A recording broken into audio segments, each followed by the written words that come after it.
Hello, my positive presence people. This is Michelle Marie King, and I am so excited and thankful to be heading into season 2 of the Positive Presence podcast, Positive Soul. And this is such a really exciting topic for me personally, because as you all have kind of accompanied me on this journey and talking with some of my friends and some people who have had really positive influences on my life, you all know that I started with kind of awakening to my personal power and finding positive presence, not only with myself, but also finding positive presence global, my company, as I became a young mom and got married and got into the business world. And as I started kind of awakening to my power and to myself and to all the things within, it was this really interesting kind of triggering, positive, powerful moment in my life when all of a sudden I got partnered to myself and that which is within. And to me, finding my soul was really this incredibly empowering moment that really helped me understand my true purpose and kind of guide me down this path of what I'm supposed to be doing to positively impact myself, the people around me, and the world. And I am so incredibly grateful and honored and humbled to have one of my mentors, a good friend of mine, someone that has been just an incredible alchemist in my life. I always, when I'm talking about him to others, I call him the alchemist because he has, ever since I've known him, which has been, I think, for 6 or 7 years now, which blows my mind, feels like an eternity, that every time I meet with him and talk with him and hear what he's doing in this world, he has this incredible magical power to be able to take things that are given to him or that he manifests and magnetizes in his life, as I'm sure he'll say, and he'll take these things tangible or intangible and kind of meld them to his will to create something so special and powerful and sometimes esoteric. And just at the end of the day, everything and anything that he does is with this insightful approach to positively impact the world. And he really awoken my soul connection when I first met him out of the blue via Facebook 6 years ago in Denver, Colorado. And when I was thinking about all the guests I wanted to have on this season, I told Taya, my podcast producer, I was like, we need Devon to open up the season because he truly knows how to explain the difference between the human side and the soul side, and this kind of esoteric journey of really kind of going external, starting external and going inward to connect to yourself, and why that's so powerful, why that's so important, and how to kind of merge and meld these two versions of yourself, again, to positively impact the world. So I cannot wait to dive into this conversation with my friend. And let me tell you a little about him before I introduce him. With a background in entrepreneurship and a passion for unveiling one's biggest vision and guiding them towards its completion, Devon has spent, not me, well, I wish it was me, but it's Devon. Devon has spent over 22 years bringing strategic vision to corporate structures, sole entrepreneurs, political leaders, and nonprofits. He has extracted the big vision and helped to accelerate business ventures and their leaders that range across multiple industries, including hospitality, travel, game-changing technology, advertising and marketing, politics, investing, and the environment. He has led the vision and direction for the Lower Downtown Denver Board, the Colorado Women's Chamber, the Strategic Planning Committee for Women in Business. I know, he's so amazing. I can't wait to talk to him. And the $1 Million Club, which works with the state on how to lead small businesses over $1 million in revenue. His role in strategic vision for his nonprofit boards have addressed issues ranging from education reform, people without homes, mental illness, sex trade, adoption, city development, and storytelling in media. Please allow me to introduce this incredible, amazing human, Devon Kerns. Welcome, my friend. Hi, I bet you wish you had read that before I sent it over so you could shorten it. No, it's fantastic. It's awesome. I love that. How are you? Thank you so much for being here. You and I haven't connected in a year and a half. I feel like it's been forever. I know it's been too long, and so happy to be here and serve in any way that I can. And just for context for the audience, to help Taya out when she's editing, if you hear loud birds or anything else, I'm in Mexico. The whole place is outdoors. Otherwise, I'd love to be inside where it's quiet, but there isn't really a spot for that. So we'll do our best here while I'm down here. Birds are welcome. Yeah, birds and people and things, and it's all good. So I would love to talk a little bit about, because I think you and I really magnetized and manifested one another into our lives in a really really beautiful moment, I think, for both of us. We were both launching businesses at the same time. I mean, you've launched businesses forever, but you were launching one of your businesses at the time. And you were really this kind of precipice that really kind of opened, I think, the gate for me to not only meet a lot of people in Denver and a lot of other young entrepreneurs, but also just this really incredibly spiritual, connected person that, like, when I first met you, I was like, who is this guy? Such a weirdo, but so cool, all due respect. And then all of a sudden I just learned to love you, because I was like, wow, like this is what I'm missing in my life, is this like kind of soul spiritual connection. Do you remember that when we first met? I think we do, talked of for course. hours. We did talk for hours. It takes hours because it takes a little bit for people to warm up to my craziness. So I need at least 3 hours of time. It's true, but it happened and it was so glorious. What was going on in your life at that time? Do you remember that? Like, Oh, yeah, you know, it's funny because it felt a lot like getting the engine started up again, from the inner spark. You know, I've always been that rebel. Did not do really that well in school. Pushed the boundaries and pushed the limits, and a big part of that was because of what, as you know, losing my father to suicide at 13 and all these other things, that I really was expanded at a young age and really testing the boundaries of life in general and authority. And from 18 on, working for somebody was not my thing as a rebellious visionary person. So it was either be homeless or start businesses. And so I started some small companies and they grew. And over time, an extraordinary fire was in me. And then around 31, around 2008, when everything kind of went crazy, I lost all the companies I had built.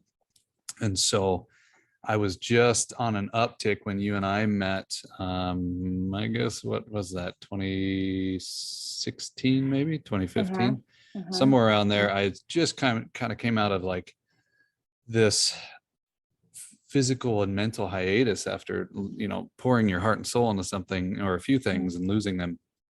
And I was in this, that entrepreneurial spirit's coming back out, and we were starting social capital agency, SoCap.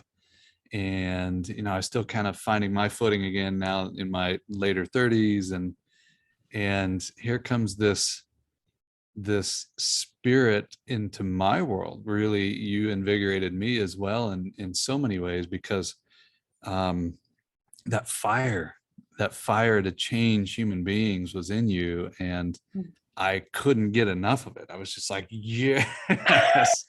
It was so good. And I really do think, in reflecting on that, it did kind of, it was the fan to the flame, I guess you could say, because the spark was starting to pick up again, and just we'd moved into our office downtown, and things were starting to build again, and all of a sudden, just this big gust of wind poofs this fire in me, and that desire to impact. I've learned that life is always full of dualities, right? There's the idea that I can change the world, and the idea that I know nothing. And what is changing the world, right? Is it changing one human at a time? Is it being completely present? Or is it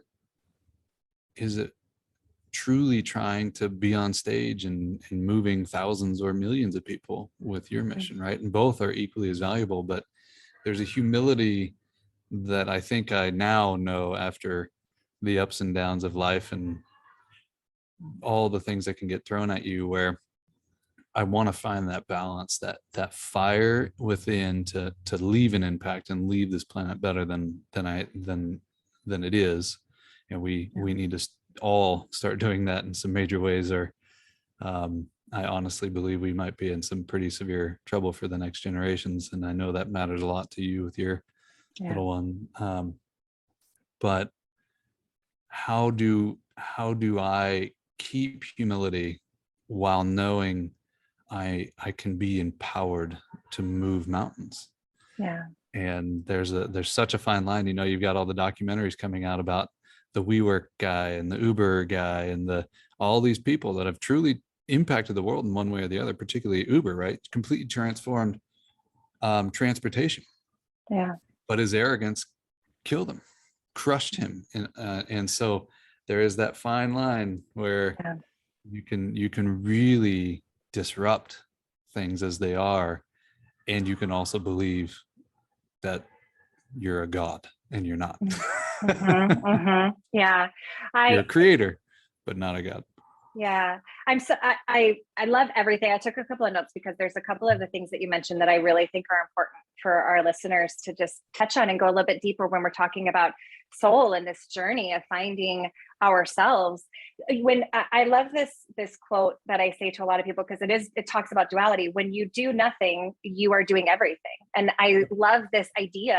Let's start there. I mean, how important is it? I talk about witness when I go inward, and witness is, to me is source connection. Witness doesn't do anything, say anything, doesn't need to be anything. Your archetypes are the ones that are going out there in the world as your labels and as your, the hats that you wear. And why is it that, like, when you're so connected to yourself, like when you get so inward and all the layers are stripped away, what do you think is the nothingness that is everything? Like, how is that? Yeah. How does that have an immediate impact on how we're showing up externally, you think? I'm diving right into the eccentric. This is what I love. And it really, it feels out there.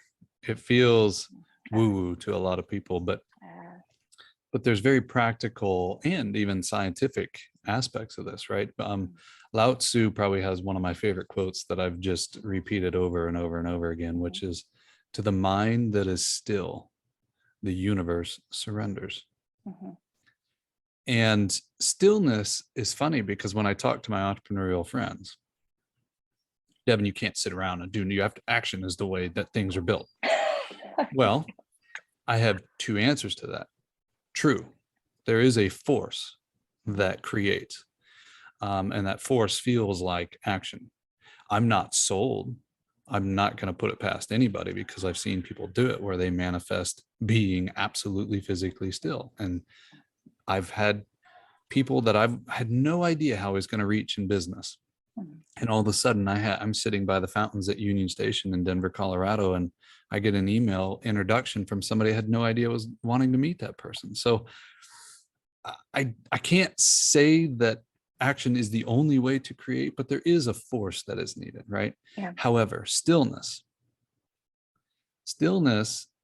I believe, I don't know Lao Tzu because he hasn't been around for a long time, so we're not hanging out and really diving deep into what his quote meant. But if I were to assume something, it would be that stillness of the mind, to the mind that is still, quieting the mind, means I can access something else. Now, what is the something else? That could be something you have a belief system around. You have a deep inner knowing. It could be, to some people, it's their mind, their higher consciousness. To others, it's a God or the universe or the collective mind. In my opinion, they're all the same.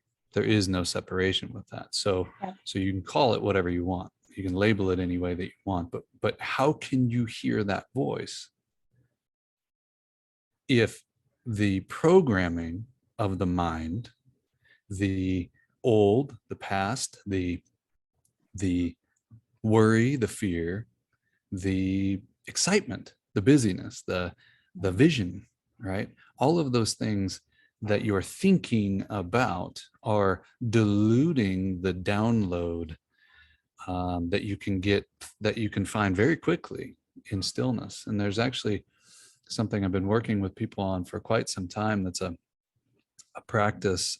Actually, you'll love this. And somebody talked me into doing Sunday stillness now.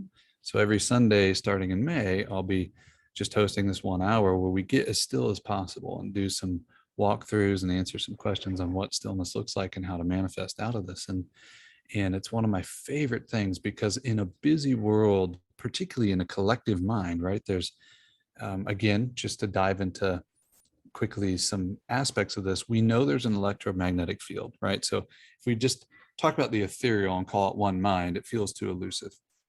If I actually look at the science, we know that our heart has a electromagnetic field, just like a wire on a electrical wire that's putting out a pulse, right? So because this is pumping so much, it's got a field.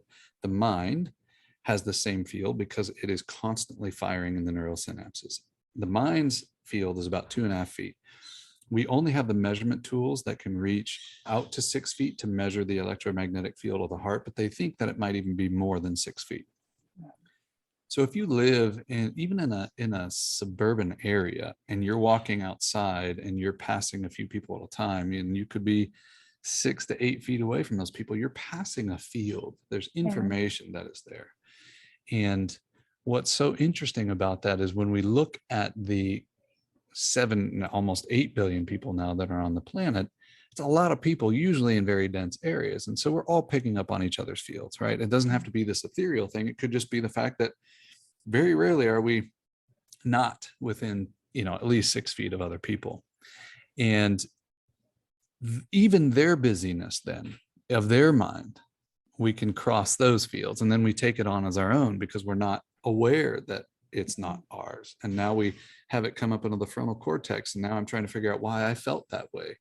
Or when things like what's happening in the Ukraine are happening, right? There's a global impact of that fear, that concern, that empathy, that deep sadness for these people, right? On both sides. We can feel those things, and then, but what we don't know is we don't know that's a collective, and so we take it on. So our mind is constantly working through not just our stuff, but in many cases, I believe it's everybody's stuff. And we're interpreting it only as ours. So when we get still, when we're capable of being still, even for 30 seconds, in those 30 seconds, you can open up to something that is infinitely intelligent beyond the noise. So to the mind that is still, even for a brief moment, the universe surrenders. That's a pretty powerful statement. The universe surrenders. So what does that mean? That means, as someone who is made up, again, regardless of religious context, there is something that we all are familiar with in terms of sayings, or most people are. Things like in prayer, right? You are made in God's image, therefore you have access to God. Or if you accept God into your heart in Christianity, that's usually a story. Or the idea that we are creators, or we're a part of this infinite oneness, and so that we are a part of creation itself. Thus, we are creators. So within that, the universe surrendering simply means, if I ask, you will receive. If I am still, I am clear. And then I align my vision, my thought, with my emotion, the universe will create it. It will deliver it. Now, thank God it doesn't deliver instantaneously, because as some of these movies about manifestation shares, if you thought about an elephant and you really wanted to ride an elephant, and the elephant just showed up, there would be some problems. Right. A great version of this, and then I'll stop talking for a minute, is today. I'm down here in Puerto Vallarta, Mexico, and the woman I adore and love is flying out to meet me. Now, we had purchased a layover flight. She despises layover flights. It was on Delta. Well, Delta sent her a message at 6 a.m. That flight's not taking off till 11, so she was going to miss her connection. And to get out to PV, you kind of have to leave early in the morning, otherwise you're not getting any flights. She's like, shoot. But now what she's been constantly repeating this last week in talking to her is, I can't stand layover flights. Why? I just want a direct flight. There wasn't a direct flight. Why can't I get on a direct flight? I want a direct flight. So she's on the chat.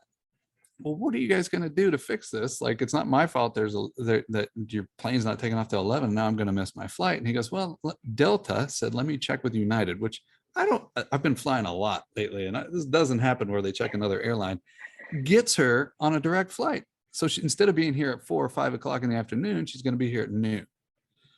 And I'm like, you are a magnificent manifester, because she's so stressed, right? We misinterpret things of right or wrong or the way I wanted it. She's been saying, I want to get there early. I'm sad that I missed the day before because she was supposed to be here yesterday, and I can't stand layover. So she was very clear on what she didn't want. And then she stated with a lot of passion, I love direct flights. She Out got of it. nowhere, she's literally on a direct flight as we speak right now. Now, you can fall apart in those moments, right? Oh, my flight's, oh, geez. And you just lose your mind. But she's learned to breathe through it, learn to sit in it, learn to jump on there and just ask the right questions, ask powerful questions. How can you help me? Boom. Now, it seems crazy, but I truly believe, after doing this thousands of times, even if I'm wrong, but I simply believe that it's true, even if it's not true, but I believe that it's true, it is true. It is. Yep. It's a blessing. So I love everything that you have to say. And this is one of the reasons why I was so adamant about bringing you on as kind of the first guest for this season, because you understand both the spiritual, esoteric, and the kind of, as our friend Michelle Ariana would say, the airy fairy side of connecting to source and self and all of these things. Source meaning God, Allah, Buddha, universe, collective, whatever it means to you. But you also understand the mechanics of, the mind and the body and, the energy and the science. And I think it's so important as we're starting this season to understand that these aren't as we meet with people that are connected to soul and really focus all of their life on helping others get connected to that in themselves as well, that all of these people are truly believe that these are things that have been weighed and have been tested and have been proven and have been centered around how we as humans can use our collective energy to do better for ourselves and to do better for the world. And I think that that's so important that you touched on both sides of things. I love that.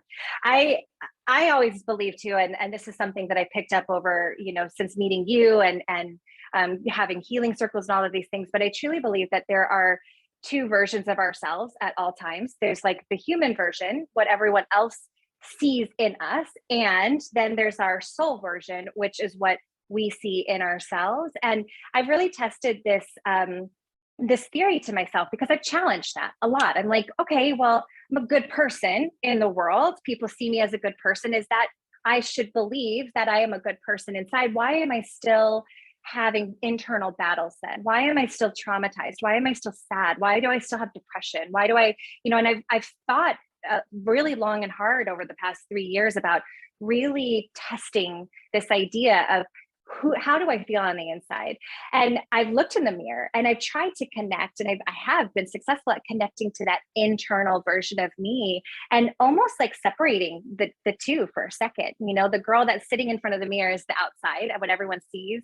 And the girl that I'm seeing in the mirror is the inside.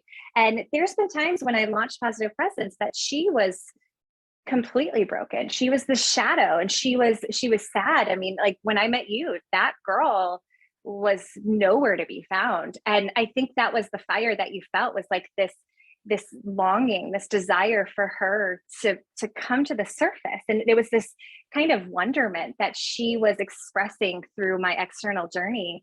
How do you, when people are contemplating and trying to connect to themselves and really questioning, is how I'm showing up on the outside the same as how I feel on the inside? How do you help people understand the difference? I'll make a statement based on a high level belief system that is being embedded in me more and more. And then I'll bring it down to the more tangible. Right and wrong and borders. If we could get rid of borders and the idea of right and wrong, all of a sudden things change in really dramatic ways. What I mean by this is, like, if the border isn't there, this isn't my country, your country. Therefore, anybody can come and go any point in time, right? And so if that is true and there's no mine and yours, then all of a sudden we're co-collaborating in things, and you can't steal from me, right? You can't take anything because it's not mine in the first place. So if it's yours now, it's yours now, but it's not really yours because somebody else will come along, right? We're a long ways off from that. The other thing is right and wrong. Now, this feels really wild because there is a lot of darkness, shadow stuff, right? Yeah. The war, as an example. Nature, if we watch a lion kill a gazelle, we think, wow, that's nature. If we as humans act animalistic, we judge it from a moral foundation. Makes sense because we've got a frontal cortex and we've developed something that allows for us to view life with some morality, with some judgment, without acting on animalistic perspectives. Now, I state all that for one reason, not because I want to be right or wrong, not because there is right and wrong, but simply on a more individual basis.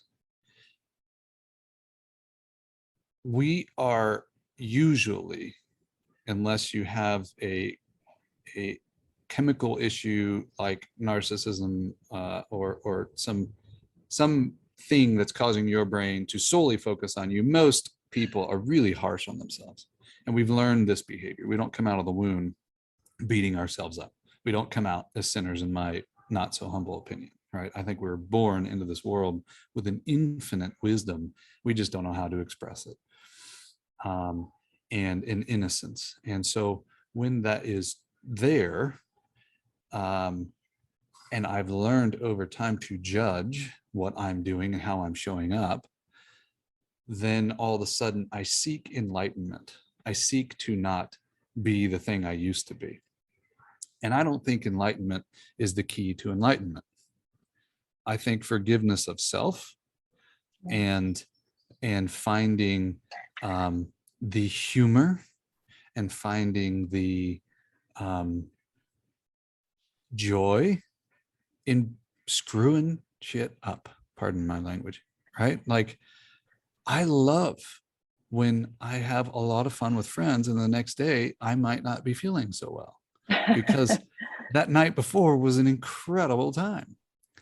And when I wake up the next morning going, I wish I hadn't, then I perpetuate this weird thing that sticks in our brain and we start firing synapses of guilt and judgment. Whereas if I have fun, I know I don't feel that good. There's a consequence. So maybe I do less next time of whatever I was doing and staying up late or all the other ways that you cannot feel good the next morning. If I just wake up and go, man, that was so much fun. What a great time. And maybe next time I'll have a little more self-control, but even if I don't, so what? So what? And what you find is you start releasing this energy of judgment. When you release the energy of judgment, you actually start shining a little bit more.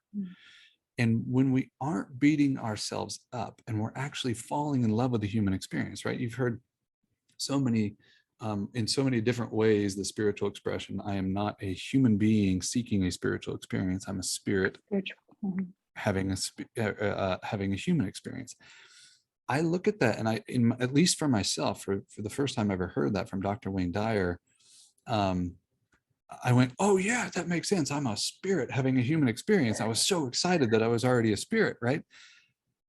But I think I missed the most important part.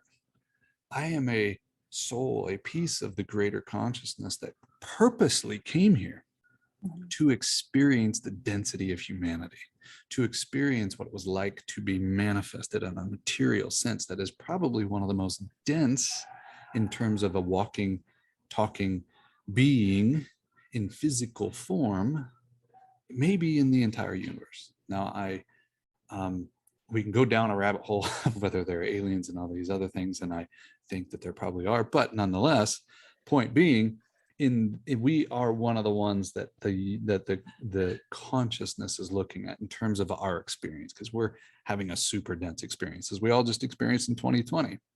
I think that COVID was a really unique moment in time for almost 8 billion people to be put in timeout, and for everyone on the entire planet to be forced to stare at self and to be only with self. That has never happened on our planet before. Yeah. And I think there was an evolutionary and consciousness jump that came out of that. But I hope that it is a desire to reconnect in ways that we've never connected again amongst humanity and with self. Mm-hmm. Monica, with her Bloom TV, talks about restoring your inner Eden so that we can restore the outer Eden. Mm-hmm. Right? Yeah. And using the flower as a gateway, the flower being something that's still and beautiful, the expression of beauty as it is with no judgment, and just taking a moment to hold or play with or dance in or sing with or create with the flowers, and find that voice within that restores your inner Eden, meaning back to a state of innocence, Mm-hmm. so that we can look at the world differently and start taking care of the world better. It is so crucial to do our work around falling in love with the human when so many are teaching us enlightenment is the path. It's not, in my, again, not so humble opinion. Most of the people I adore experience more and more shadow the more they pretend like they are the enlightened spiritual being. And for whatever reason, it's because they start judging, I think, deeper and deeper and deeper that I am not the thing. Yeah. Instead of recognizing I am the thing and I am human. And I need to love the human deeply, deeply, deeply, deeply. And we may not eradicate judgment of self, but we can dance in it. And we can even fall in love with the judgment of self. Yeah. And from there, you begin to open up and expand.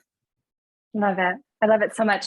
And I love this idea too of, perception versus reality, and how that which we are connected to in ourselves is usually, or lack thereof, is usually what we're seeing on the outside too. When we don't love ourselves on the inside, then we wonder, even if someone is in love with us, we're constantly questioning if they are. If we judge ourselves, we go out in the world and we start to judge others, or we're constantly in fear that people are judging us, or if we feel broken or obsolete or inadequate on the inside, we're going out in the world constantly pointing fingers at people that we feel, based on that perception, are inadequate, obsolete, or are insignificant.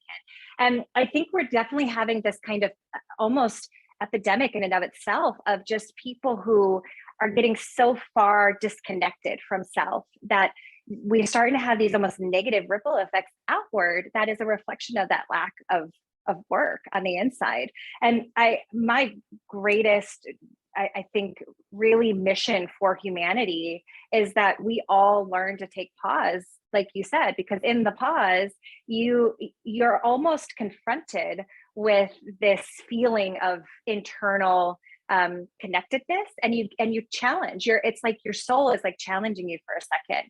Like, we've been in healing circles, and there's been times in those healing circles when you and I have been together where I've been challenged by soul. It was almost like, that other girl on the inside of me was like, hey, like, I deserve to be heard. I deserve to be connected with, and you're not doing it. And until you do, you're going to keep feeling broken. You're going to keep feeling disconnected. You're going to keep feeling obsolete, inadequate.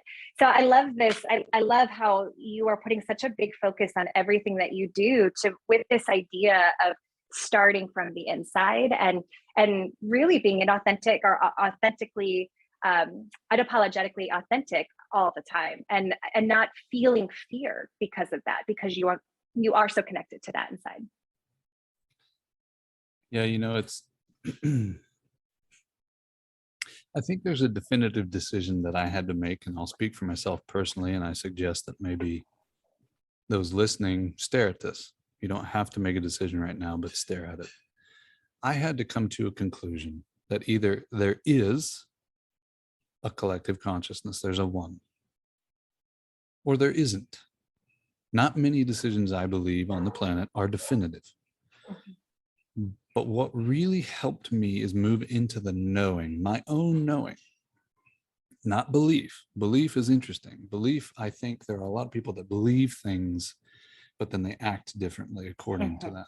I think once you embody something, once you take it as a knowing, It is in you, so therefore you don't have to think about it anymore. I don't have to pretend like I believe that all things happen for a reason. I know this.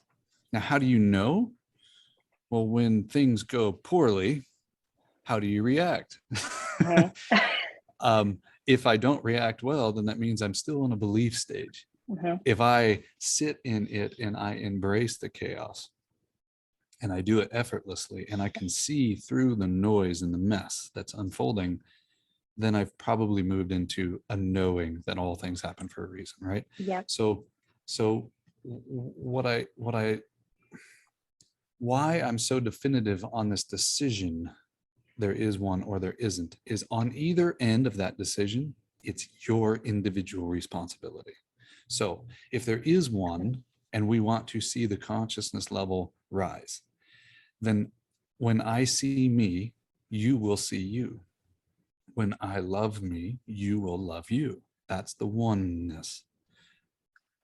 If I don't believe that, if I believe I am a singularity on this planet, and there is no collective mind, there is no universal mind creator, then it is definitely up to me as an individual to do my work. So on either end of the spectrum, I'm either raising the collective vibration by focusing on my inner growth, or if I don't believe there's a collective vibration, it is up to me to play at a very big level in order to create change. Now, my Yeah. hope is that it's collective because it seems to have a ripple effect more. Now, we can actually see this. There's science backing this now as well, that there probably is some level to that. We'll never understand it. Quantum physicists don't understand quantum physics, and spiritual people speak in ethereal ways, right? Like, we're not meant to understand it. We're meant to participate in it. I don't stare at the blade of grass growing and go, how are you growing? I just go, I got to cut you now, right? So so I can participate in it, this force that creates. And within it, if I, going in sequence of what we've talked about, right, I'm a participant, and then I am an observer using the frontal cortex of my mind, which, as far as I know, other than maybe dolphins and whales, we have we actually don't know. I'm just probably many animals in our ignorance have a thinking mind, an awareness of self. We don't know. We're studying it. We'll see. But as far as we know, humans have the ability to know I exist, which is different than other animals. And now that I know that I exist, that's also where that judgment comes from. But if I can work on the judgment and transform it into better talk, right? Get rid of things like why. The why question, not serving you. Because usually when I do something, why did I do that? Our only frame of reference is to go backwards, and usually I find some judgment. If I ask how or what, how could I be better? What could I do right now to make myself laugh? How and what questions begin to reframe the observing mind on behaviors that I would like to adjust. And from that space, in my own work, falling in love with the human, I can actually experience deeply profound gratitude. Gratitude and forgiveness are the gateway to stepping into love. When you're talking about self-love, to jump to love, because love is so overly romanticized, particularly in the Western culture, we have no idea what it actually is. We think it's this idea of romance and or family love and blah blah blah blah. Love is actually it is embedded into creation itself. The force that created us comes from what we would define as love, and there's so many ways to describe it that it is almost impossible. Love is a frequency, and I can be participating on levels of love, or I can be out of it. Now, there's something in spiritual practice called the samadhi. And the samadhi is when you actually step into the frequency itself, and there is no need for reciprocity. There is no giving or receiving. You are just immersed in it. some people can spend their lives trying to get there. Some people use tools and methods and plant medicines to get there, and others may never get there, and you don't really need to, because when we die, we go there. On this planet, however, when we understand that I am either out of the frequency of anything, gratitude, joy, forgiveness, or love, if they're frequencies and they're kind of looked at like a scale, I'm just deeper in it or I'm further away from it. But it's all, even when I'm in the shadow of love and I'm acting out of frustration to a partner, right? I might be in love with this person, but my love is actually causing me to react in a negative way. Or I might be able to love myself, but I'm judging myself right now. The judgment, the shadow piece of this, is actually still part of the frequency of love. It's just the absence of it, not in it, right? So if I learn to actually stare at the shadow, if I fall in love with my mishaps and misfallings, if I look at the thing that I usually avoid about me, and I actually am willing to stare at it. You've experienced this in ceremonies, right? Ceremonies are a great way to really end up staring at my stuff. Yep. And if you can get as close to fearlessly diving into it as possible, the shadow, it seems scary. When you actually stare at it, it's not, very rarely is it as big as you thought it was when you were staring at it from the peripheral. And when you stare at it and you face it and you go through it, on the other side is always the profoundness of the opposite of what the shadow was. Mm-hmm. And it's this cycle where if I dive into the shadow, I end up on the other side, which is the blissed out state of joy or love or forgiveness or gratitude. Yeah. It's incredible when you just are willing to face your stuff, right? And most of your stuff was program stuff. So we can talk about past lives at a given time. If that is a thing, I don't know. I'm not sold. Right. I think we all participated on varying levels, and we can bring in frequencies of genetics and spiritual genetics. But at the end of the day, I'm here now. And the more, like Eckhart Tolle talks about, the power is in the present moment. If I can get here and still and face what comes to me, on the other side is everything you've ever asked for. Yeah. I love that you said the power is in the present. And that's something that we focus a lot on with our students, is that, you know, we say in positive presence that not necessarily connecting to soul, but we say connecting to peace. And we use it a little, it's a little ubiquitous, I think, in how we explain it to people. But ideally, it's this theory that peace exists when life is happening. Like life is ups and downs and a winding roller coaster that sometimes we get stuck on, and we, you know, ride the highs, and we, you know, go all out when we're there. And then we have these sudden drops of just like darkness and bitterness and ugliness, and people follow, you know, into that course. And then they're wondering, why am I so jolted in my life? And I feel like really soul, peace, presence, all encompassing is this ability to kind of, it's not utopia, it's this ability to just sit when life is happening and stay level, you know, recognize that, oh, there's that roller coaster, I don't have to be on it, but it's happening right now, and not reacting to the experience of what life is contributing to you, but recognizing that, okay, I can still observe the lesson as I'm sitting here in peace, presence, awareness, love, soul, self, all of these things, what you call gratitude. I mean, it's all, I truly believe it's all in that space of just, while life is happening around you and in you and through you, you are staying constant, and learning, observing, recognizing, growing, evolving, shifting your thought as you're observing it. And I love, you know, power is in that presence when you can truly find it. It is. And again, this is where you can also find that internal battle of judgment, right? Oh, I can't be still today. That's the opposite of actually getting there. It's where you can actually do the fastest work, right? If I'm trying to meditate and be still, and I hear the voice and I'm not unable to be still, then you practice forgiveness. And through the forgiveness, all of a sudden you're being more still.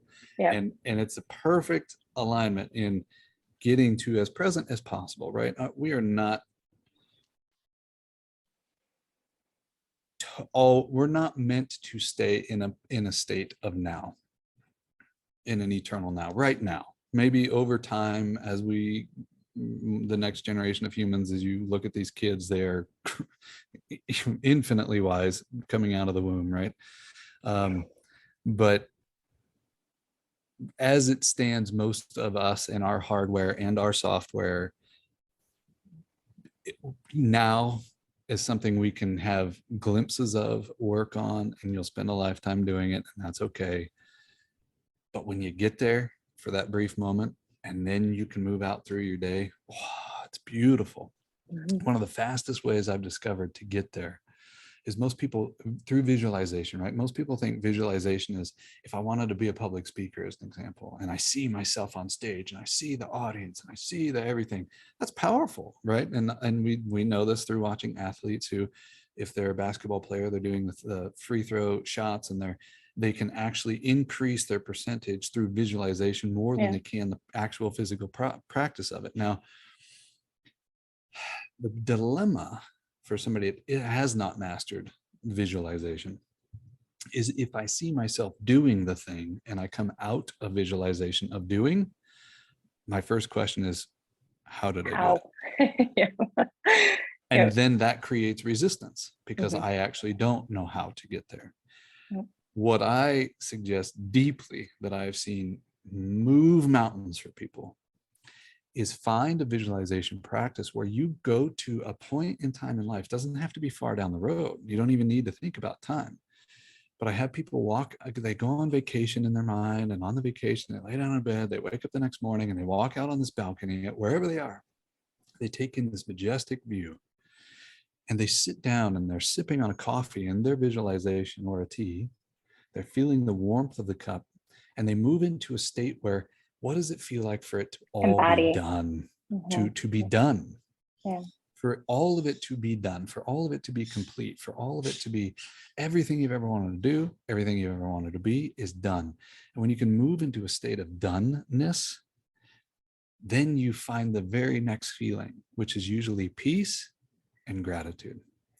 If you can feel peace and gratitude, it's way better than powerful. I'm a powerful speaker. Meh. Knowing that I've already been a powerful speaker is way more powerful. Knowing that I've already moved the people, I've already changed the lives, I've already impacted the businesses, or abundance, or whatever done means to you. You don't even have to think about what it means. It just means you move into a state of knowing that it's done. And when you get out of that state, when you're done with this practice of visualization, you actually get a little bit of a hold of this done state, this peace that you feel. Then you ask one powerful question. Right now, in this present moment, what is my highest and best use? Or what is my highest and best action? Or what is my highest and best, what is of my highest and best use right now is really the question I constantly ask. What is my highest and best use right now? And when I'm in a state of done, and I've brought that vibrational version of me into this present moment, which means this version of me has already done it all, so I don't have to worry about the doing. And then I ask that version of me, what's next? Usually it will tell you, be still, until you hear it go, act. And if you act in that moment, that's when you make the phone call to the person. That's when you send the email to the person. That's when the thing comes into your world. You go and have a mimosa with a girlfriend on a Tuesday, and they're like, well, if they run 15 minutes late, well, instead of getting upset, you just trust that this is what you're supposed to be doing, because this is what my infinite wisdom told me to do. And I'm sitting there sipping on a mimosa, and all of a sudden the person I'm talking to right next to me is exactly the person I was looking to connect with. So in knowing that, moving to a state of done creates ease. That's the point. And if I can know that I've arrived on vacation on time, if I know that I've become the thing already, ease doesn't mean life will be simple. It means my vibration will take on whatever comes my way with ease, because it's there with intention. It's there because it's already done. It's pointing me in the right direction as long as I stay in tune and I constantly am checking. But anytime I get that itch, oh, I need to do something. Oh, I feel weird. Go to done. Yeah. what is in my highest and best interest right Yeah. now. Yeah. I love this. I remember Can't hear you. Oh, can you hear me? Can you hear me? Uh-oh. Can you hear me? Taya, can you hear me? Yeah, okay. Devon, can you hear me? Oh. Devon, can you hear me? Just got a little disconnected. Maybe that means we're almost done. So Sorry, that's I do okay. have to. Let's try this again. Can you hear me? Yeah, okay. There we go. I do have to jump on a podcast Yeah. in like 2 minutes too, but No worries, no worries. So, well, I want to just kind of close this out with why is the importance to connecting to soul, and some of the things that I have notated, and then Devin, I'll let you kind of close it out on your end. Is one, know that everything is happening for you, not to you, and to just be at peace about what's happening around you without judgment. Connect to that which you are meant to be, your power and why you're here on the earth. Be able to not have filters as to why you're doing that. Authentically be able to participate, collaborate, and contribute in this world, I think is so important, and what we're missing a lot of. And allow the practice of gratitude and forgiveness, which becomes the gateway of self-love. I really appreciate all of this, Devin, and I'm so grateful for your time and your energy. Of course, like I'm so incredibly grateful for Ever. It's very unique that I get to thank the people that have positively contributed to my life. So I thank you for being such a amazing, positive mentor in my life and a friend. And with that, I'll let you. Is there anything else that you want to kind of close out, particularly to like our teenagers and our young adults and families for listening to this? yeah. First, thank you for not only being a fire starter in my life, but having the calling to be a fire starter in so many people's lives and taking on what you do. I mean, it is not easy. It sounds like an inspiring thing, but behind all the day-to-day stuff, it is a lot. And I know. So thank you for what you do in the world. Fall in love with your human. Just love your human. That's it. Love your human, love being human. It's why we're here. And everything else will unfold, right? Be still with who you are, not where you want to go, not where you've been, just who you are right now. Everything unfolds from there. Amazing. Thank you, my friend. Where can people learn more about you and your current initiatives and projects that you're working on? The easiest is probably my holdings company website, which is Night Owl Partners. Just as it should be spelled, nightowlpartners.com. And yeah, it shows all the companies and all the fun things. And you can reach out to me on there, and you'll find the Sunday Stillness if you want to come join that too. And everything is there. Amazing. Thank you, my friend. And to all of our listeners, thank you so much for participating in our conversation today and listening to us. We really appreciate you. If you want to learn more about Devon Kerns, please go to Night Owl. What is it? Night Owl Partners, nighthourpartners.com. To learn more about Positive Presence Global or Michelle Marie King, please Google either. And please follow, like, share this podcast. We appreciate your thoughts and love. And remember, positivity can only spread when it is present. Bye, everybody.